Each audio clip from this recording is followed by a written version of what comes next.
Hey Alfsvoid, I just saw your video featured in PewDiePie's video, and I was checking out your content. I'm subscribed. I saw you made a video about Esther Perel's TED Talk. Her TED Talk was based on her book, The State of Affairs. She wrote another book called Mating in Captivity.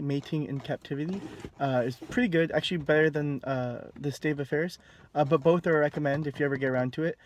Um, Basically, I wanted to kind of answer, or not answer, but maybe provide some thoughts on the very last question you asked about negotiating. So, if you know that a long term relationship is necessary for the good life, for personal enrichment, how you negotiate the fact that I'm not where I'm at right now, where I want to be, and I don't see myself tomorrow or the next day getting there when I'm in this relationship. And if the answer is to leave the relationship and find someone else, then you run into this potential issue where you will forever be in like the cycle of 2 year, 5 year relationships, and these large number of short relationships are not a recipe for happiness. And kind of like how this shift has occurred where people go from seeing marriage as an economic necessity to seeing it as a source of enrichment, and people feel kind of entitled to happiness, so they say, hey, this relationship isn't making me happy and I'm entitled to happiness, so I'm gonna get a divorce or break up. um, there's a couple of things I want to mention. Basically, uh, shoot, okay. Basically that the first one, to answer your question directly, how you negotiate that, just some practical advice, maybe for you, maybe for some viewers. I've been married a good number of years, and to me, it's what seems to be the answer is just long-term goals. You and your partner, male, female, need to have long-term goals that you agree on, and you can work towards those goals. And this is kind of an analogy, but um, it's also more than that. It's also an explanation of how marriages work and how long-term relationships work. Um, Everyone understands the value of investing when it comes to getting your PhD or getting your medical degree, your MD. Everyone knows that today you're unhappy and tomorrow you'll be unhappy because you have to say no to your opportunities. You can't go out with your friends. You can't go to the frat parties every day like you want to. You can't get blackout drunk right before the test. You have to be unhappy a day and forgo opportunities today in order to achieve something great tomorrow. And a PhD isn't just something you do one time. It is something you built. Same thing with a marriage, and that's why it's important to have these long-term goals. Um, Basically, these long-term goals are going to be what gets you through the short-term unhappiness you have in marriage. And why you have short-term unhappiness? That's a question people answer or ask. Why should I be unhappy um, for this relationship? Especially people who, as you mentioned, just forgo. They go their own way. They don't believe they should be in a long-term relationship with a woman. They just give up on that. And the answer is that for the same reason that you're unhappy, probably getting your PhD at certain points. Um, a marriage is something great, and in order to build something great, there's going to be times when you're unhappy. It's called investing. Your marriage is a high cost, high reward proposition. If you get married, know that you could get married to anyone. You could get married, I don't know, Orlando Bloom, or I don't know, anyone you think is attractive, Taylor Swift. But I don't know who people are into today, but basically you could get married to anyone, the person of your dreams, and it's still going to be high cost. It's still going to be emotional. You have to every day invest in that person and invest in your marriage and invest in yourself. And most people don't go into a marriage or into a long-term relationship understanding how high cost it's going to be. And a couple years, 5 years down the road, whatever it ends up being, they realize this is costing a lot more than I expected, like a lot more. And then they think, why should I have to pay such a high price, as far as my free time, as far as my personal goals, as far as my happiness, my enrichment. Why am I paying this such a high price? um, and they don't realize, the counterpoint to marriage being a high cost proposition is that it's also a high reward situation. They don't see the reward at the end of the tunnel, so they go in thinking the costs are low, and also go in not seeing the reward at the end. And so the best analogy I've used to explain to people is that marriage, it's like every day you go and you lay a brick down. You put some more there on it, and you make it look real nice. And at the end of 30 years, you look back and you have a beautiful house. You don't owe anything on it. You built it more than just having utility, because a house does have economic utility, as does a marriage. It's something you're proud of. It's something you happy, something that makes you happy. You're happy you did it. You're happy you achieved something. You're happy you built something, and not just something magnificent. Other people who didn't invest like you did, who built, the foundation, maybe 1 or 2 rooms, and then moved on from their house, they're gonna be jealous of you when they see a finished house. And once the kids are out of the house, once you start, pay down all your debt, once you, no, don't owe anything on your car anymore, and you start having all of this income you can now put into, achieving your dreams. You actually can, in your late 30s or in your 30s, especially in your 40s, have enough income to, go to Paris for a couple weeks, with your partner. And it's something that you and your partner, if you do it right, are going to grow closer together. Me and my wife certainly have. You're going to go closer together as time goes on. And, it's your best friend. It's someone who's more than your best friend, you know. It's something you want to go. You want to hike up and down the Grand Canyon in one day. You can do that. You can take the time to do that. You can go on the adventures you've always wanted to do. And it's so much better to do it with a partner. And people, I think that's the main answer to your question. How you negotiate this thing where, I'm unhappy today, I'm gonna be unhappy tomorrow. But if you break up, you're gonna end up in this endless cycle of just short-term relationships. And that's the key, to have long-term goals. Talk to them with your partner. What do you want to achieve in this world? And if later down the road you scrap those goals, just make different long-term goals. If you have nothing you really want to achieve, make a money goal. You want to save $1 million by 35, and you want to be bringing in 40 grand in income off of that $1 million every year. It can be anything. And the reason the money goal is because anyone can make a money goal, as long as two people are working towards something.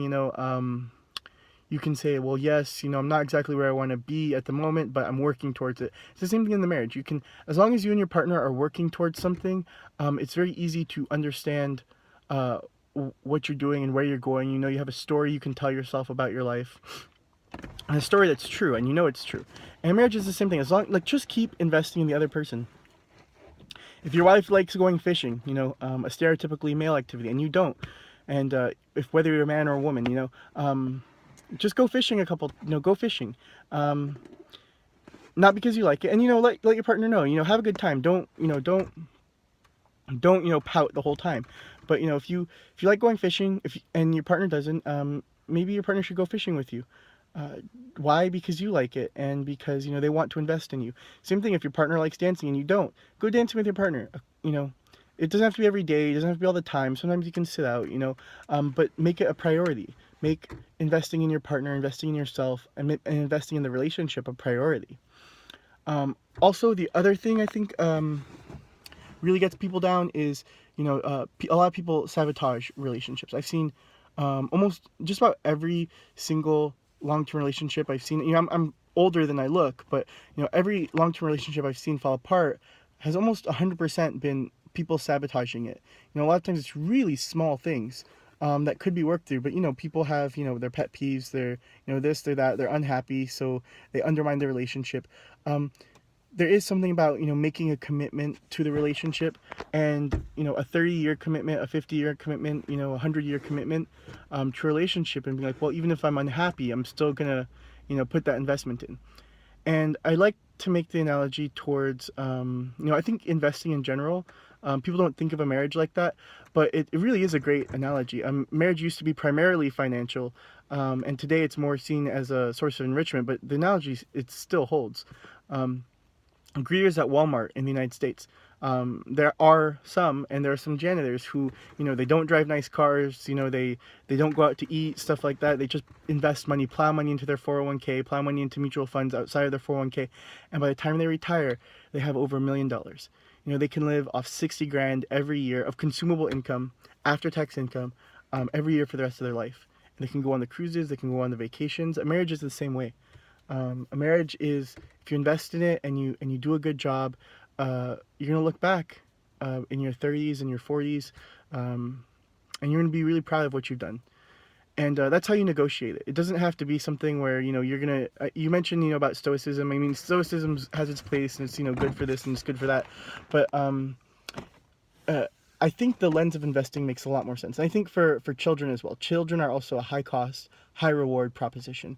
And again, most people go in not understanding how high cost they are, and not also there's also like a lot of mismanagement with resources when it comes to children. Like people think taking them to soccer is really important, but if the kid doesn't like soccer and you don't like taking them to soccer and you don't like watching their games, then I mean really it's just pointless. But that's kind of a discussion for later, like mismanagement of resources. That also happens in relationships, right? If you're always buying your significant other flowers and they don't really care about flowers, like that is, you know, a source of contention in relationships. You have to understand how to talk to people. You know, there is some communication issues, but by and large, that's how you answer this specific question. And Esther Perel was mentioning about kind of the happiness, how people are entitled to happiness and they say, oh, I'm not happy, so I'm going to break up, or I'm going to find someone new, or I'm going to sleep around or whatever. I think this is the classic argument with hedonism. So as the Romans, as the Greeks kind of thought of hedonism, you know, why shouldn't I do what makes me happy? Why should, if cheating on my wife or on my husband makes me happy, why shouldn't I just cheat? You know, what's the point? It's gonna make me happy, and there's no afterlife or whatever. So why not be happy? And the answer is obviously long-term happiness. And this is really an issue with education. I really do think that this isn't a social attitude problem. I think a lot of people really value monogamy and would like ideally, you know, that's what they want. But this is just an education issue. A lot of parents have forgot this. A lot of grandparents forgot this. As modernism and you know industrial revolution ran through our society, I think a lot of things were lost, and this is one where hedonism, as the way the Greeks and Romans kind of saw it, was and tons of people today, it's very common philosophy, is yes, hedonism is is a realistic and is a practical way to live your life, but long-term hedonism. Why read Shakespeare instead of watching The Simpsons if you enjoy The Simpsons more? Because if you read Shakespeare and you start reading Shakespeare over the long term, you will have long-term more happiness. You're going to enjoy Shakespeare a lot more long-term if you sit down and do the work of understanding it and going back and rereading and really understand like kind of what's going on in the books. You're going to love it a lot more than The Simpsons, but you have to do the work. And you do the work today because it will make you way more happy in the future. Same thing with marriage, same thing with finances. I think people have, it's an issue of education. People don't understand like hedonism. Yes, cheating will make you feel good right now, but even if your wife never finds out, it's still going to make you less happy in the long run. Esther Perel talks about this a lot, where yes, even if you cheat and your wife or your husband doesn't find out, you're still going to be less connected to them, and you're less connected to them, your partners, in the sense that, and your wife might never know you cheated, but she will, or your husband might never know you cheated, but they will understand that you're less connected to them, and they will feel that, and they will reflect that back to you. And a lot of times, even without ever knowing that, a divorce still occurs. Anyways, if you have any questions, this is a topic I've thought a lot about. I talk a lot about, not talk, I read a lot about it. I've read a ton about this, but I think that's some practical advice. Know what you're getting into, have long-term goals. Also some philosophical advice. There's a lot more that can be said. So if you want to talk, or if you want me to make another video or something, I really don't mind. Anyways, have a great day. And if you watch even a minute of this video, thank you very much. If you watch it all the way to the end, oh, if anyone does, really, if anyone watches this video to the end, that'd be great. Leave a comment and have a great day.